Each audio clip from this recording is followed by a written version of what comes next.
Bismillahirrahmanirrahim. Al-Quran bukanlah sekedar buku tebal dan kitab suci semata, tetapi juga salah satu mukjizat Nabi Muhammad SAW yang kekal dan abadi sampai akhir zaman.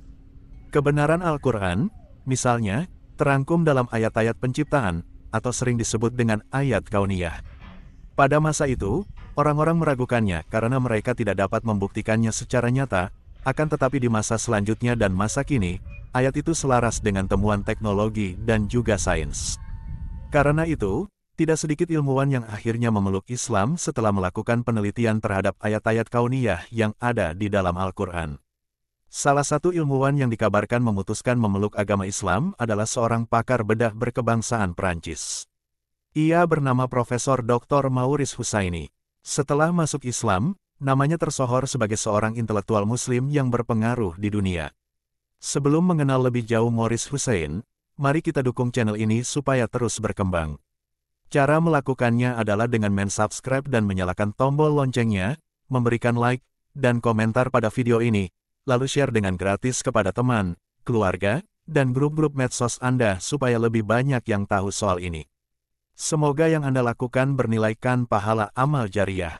Amin ya rabbal alamin. Maurice Hussaini adalah seorang dokter bedah berkebangsaan Prancis yang mendalami bahasa Arab supaya ia benar-benar mampu memahami teks asli Al-Quran.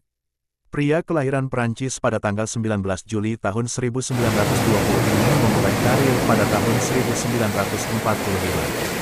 Spesifikasi keahliannya adalah dalam bidang gastroenterologi, dokter spesialis gastro yang memiliki keahlian khusus dalam mengobati beragam gangguan pada saluran pencernaan, seperti gangguan pada lambung, usus, hati, pankreas, empedu, dan juga rektum.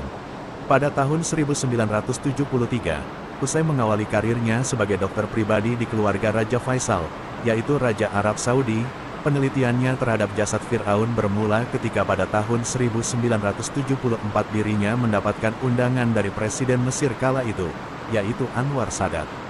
Ia diminta untuk meneliti mumi Fir'aun yang ada di Museum Kairo. Tidak tanggung-tanggung, ia ditunjuk sebagai ketua dalam program penelitian ini. Hussaini lalu tertarik pada sebuah jasad mumi yang masih utuh. Mumi yang dimaksud adalah mumi yang ditemukan di seberang Sungai Nil, tepatnya di Wadi Al-Mulk, sekitar tahun 1886 oleh seorang yang bernama Loret. Mumi itu pernah dibuka perbanyak oleh Elliot Smith, sebagaimana tercatat dalam The Royal Mummies tahun 1912. Maurice menganggap ada yang tidak lazim dengan utuhnya jasad mumi Fir'aun bernama Merneptah itu usai mengajukan izin untuk membawa jasad itu ke Perancis. Untuk ditelitinya, mumi pun kemudian diteliti dengan metode radiografi dan endoskopi, sehingga mendapatkan rincian di setiap bagian tubuhnya.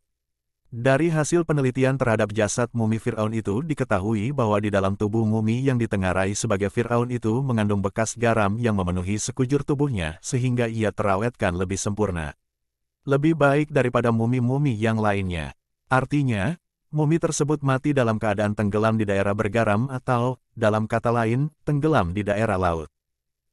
Awalnya mengingkari kabar bahwa Al-Quran telah menjelaskan kisah tenggelamnya Fir'aun dan ramalan akan terawetkannya bumi ini setelah ia tenggelam di lautan.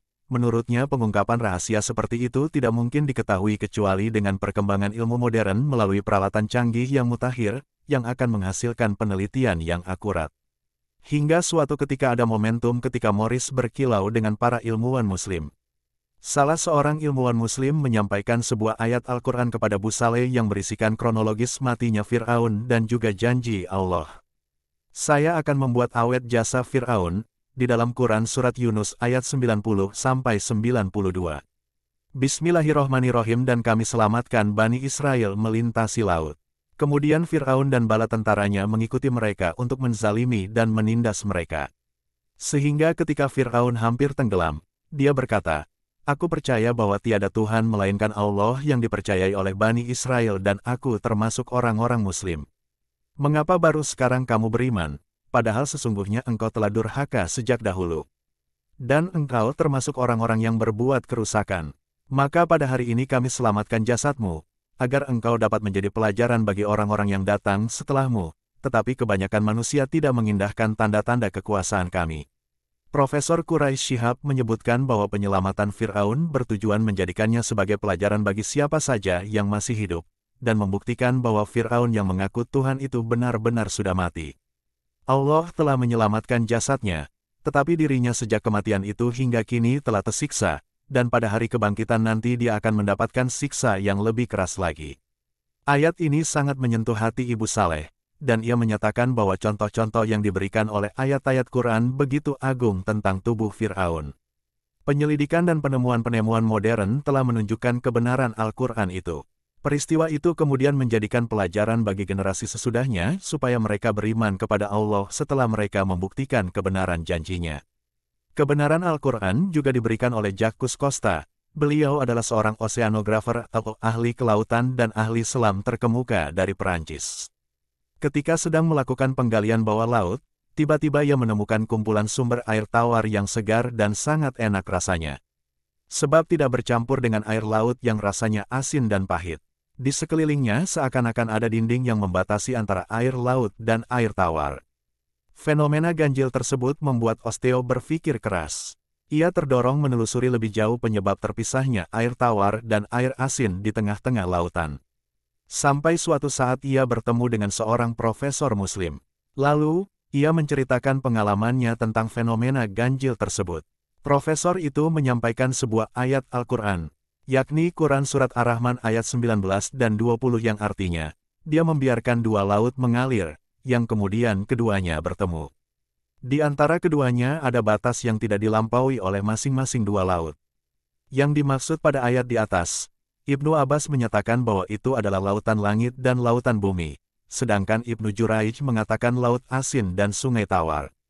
Di antara kedua laut itu terdapat batas yang tidak dapat dilampaui oleh masing-masing, sebagaimana dipaparkan juga di dalam Al-Quran Surat Al-Furqan ayat 53 yang artinya, dan dialah yang membiarkan dua laut mengalir berdampingan, yang satu tawar dan segar, dan yang lainnya sangat asin lagi pahit, dan dia jadikan antara keduanya dinding dan batas yang tidak tembus. Pada tahun 1976, Usaili menulis buku, La Bible, Laporan Atlas Sains. Sejak diterbitkan, buku itu menjadi bestseller di seluruh dunia muslim dan telah diterjemahkan ke hampir semua bahasa umat muslim dunia. Usaili memperoleh penghargaan sebagai pemulas kitab-kitab suci, termasuk Al-Quran. Buku tersebut berupaya untuk membandingkan ajaran Bible dan Al-Quran dengan sains. Usaili berkesimpulan bahwa ajaran Al-Quran lebih sesuai dengan sains modern. Di Indonesia, buku itu diterjemahkan oleh seorang ahli filsafat alumni Sorbonne University, Dr. Haji Muhammad Rashidi, dengan judul People Quran dan Fans Modern. Di dalam buku tersebut, Usaili menyatakan keheranannya terhadap Al-Quran. Ia sudah turun 14 abad yang lalu, namun memuat soal-soal ilmiah yang baru diketahui manusia pada abad ke-19 dan 20. Sehingga kemudian Usaili berkesimpulan bahwa Al-Quran adalah wahyu Tuhan yang murni, dan Nabi Muhammad SAW adalah Nabi terakhir. Usaili mencoba menjelaskan bahwa tidak ada kontradiksi antara Islam dengan ilmu pengetahuan modern. Usaili dalam bukunya mengkritik Alkitab atau Bible yang ia anggap tidak konsisten, dan penurunannya bisa saja diragukan. Sedangkan dalam Al-Quran, terdapat banyak kecocokan dengan fakta sains. Usaili percaya bahwa pemberitaan Al-Quran mengenai gejala-gejala alamiah akan membuatnya selalu kompatibel dan sesuai dengan ilmu pengetahuan modern. Pandangan Usaili terkait kesesuaian Al-Quran dengan ilmu pengetahuan sebenarnya berawal dari prasangka masyarakat Barat yang tidak menganggap Al-Quran secara sebagai kitab suci yang mereka anut, yaitu Bible. Akhirnya, secara praktis terkait konsep yang bertujuan penggabungan keilmuan Islam secara filosofis dipraktekkan di dataran akademis, yaitu secara istilah bisa dinamakan sains tetik atau sains yang berbasiskan agama. Menurut Usaili, Al-Quran mengajak manusia untuk memperdalam sains karena Al-Quran memuat bermacam-macam pemikiran tentang fenomena alam dengan terperinci. Al-Quran menerangkan hal-hal yang secara pasti cocok dengan sains modern. Hal itu mengingatkan kita dengan salah satu ayat yang menyatakan bahwa orang-orang kafir bukan Al-Quran adalah karangan Muhammad. Di dalam Quran, Surat Hud ayat 13, orang-orang kafir berkata, Muhammad telah membuat Al-Quran itu.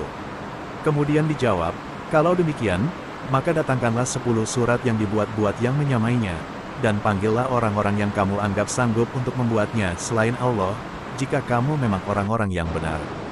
Hussein menyimpulkan bahwa Al-Quran adalah perkataan-perkataan Allah dalam Quran Surat An-Naml ayat 88 disebutkan, dan kamu lihat gunung-gunung itu. Kamu sangka dia tetap di tempatnya, padahal ia berjalan sebagai jalannya awan, menjelaskan bahwa ternyata gunung-gunung bersama dengan lempeng bumi terus bergerak. Jadi, ayat Al-Quran di atas sesuai dengan ilmu pengetahuan. Usailah juga menjelaskan bahwa ayat Al-Quran menyatakan bahwa Allah menyelamatkan badan Fir'aun hingga bisa dilihat manusia saat ini sesuai dengan kenyataan yang ada. Ada yang menulis bahwa ternyata para ahli menemukan garam di dalam badan Fir'aun, yang menunjukkan bahwa Fir'aun memang pernah tenggelam. Jenazah Fir'aun atau mumi bisa dilihat manusia hingga saat ini sebagai bentuk pembuktian bahwa Al-Quran adalah kitab yang benar. Sedangkan di Alkitab tidak disebutkan bahwa badan Fir'aun diselamatkan oleh Tuhan. Menurut Bu Saleh, terdapat kesalahan-kesalahan ilmiah monumental dalam Alkitab yang tidak ada satu kesalahan pun dalam Al-Quran. Bu Saleh berpendapat bahwa Perjanjian Lama telah dikacaukan karena berbagai terjemahan dan koreksi ketika disampaikan dari mulut ke mulut secara lisan. Ia menekankan dengan kata-katanya berbagai ketidakcocokan dan pengulangan di dalam Perjanjian Lama dan Injil-Injil dalam analisisnya. Busaili mengklaim ia menggunakan banyak pendapat-pendapat kritik Alkitab seperti hipotesis dokumen. Lalu, benarkah berita yang menyebutkan bahwa Mauri, setelah menjadi mualaf, Maurice Kuiseli pernah hadir dalam Muktamar Muhammadiyah ke-41 di Surakarta pada tahun 1985? Kehadiran sebagai tamu undangan dari luar negeri dicatat oleh Pusat Data dan Analisa Tempo.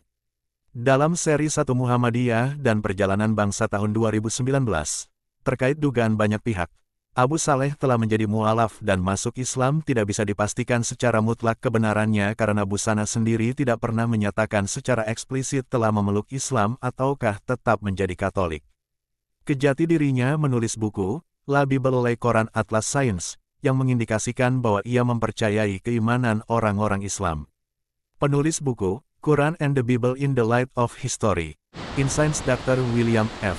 di sebuah forum tanggal 15 Januari tahun 1966, telah menjawab rasa penasaran umat ini dengan jawabannya bahwa ada fakta seorang pria muslim yang saya temui di Indonesia pada tahun 1977 dan yang memperkenalkan saya pada buku. Buseli mengatakan kepada saya bahwa pada tahun 1976 usai datang dan memberikan kuliah di South Tunisia, setelah ceramah, teman saya pergi dan bertanya apakah Bu Saleh telah menjadi seorang muslim. Kemudian, Muslim menjawab tidak. Fakta kedua pada kuliah umum di Fes, Maroko pada tahun 1981 atau 1983, seorang teman saya bertanya dalam sesi tanya jawab, apakah Dr. Fuseli telah menjadi seorang Muslim. Sekali lagi, ibu saya berkata tidak. Terlepas dari masuk atau tidaknya Mauriris dalam agama Islam, itu merupakan hubungan pribadinya dengan Allah Subhanahu wa Ta'ala. Bisa saja memang dia tetap menjadi Katolik, bisa juga dia sudah mualaf namun disembunyikan statusnya untuk mengamankan posisi dirinya dari hal-hal yang tidak baik. Namun, bagi kita umat Islam, penelitian Maurice adalah hal luar biasa yang semakin membuat kita bangga menjadi seorang Muslim, karena ternyata kitab suci Al-Quran yang kita percayai ternyata selalu selaras dengan sains dimanapun dan kapanpun. Wallahu alam bisawab. Assalamualaikum warahmatullahi wabarakatuh.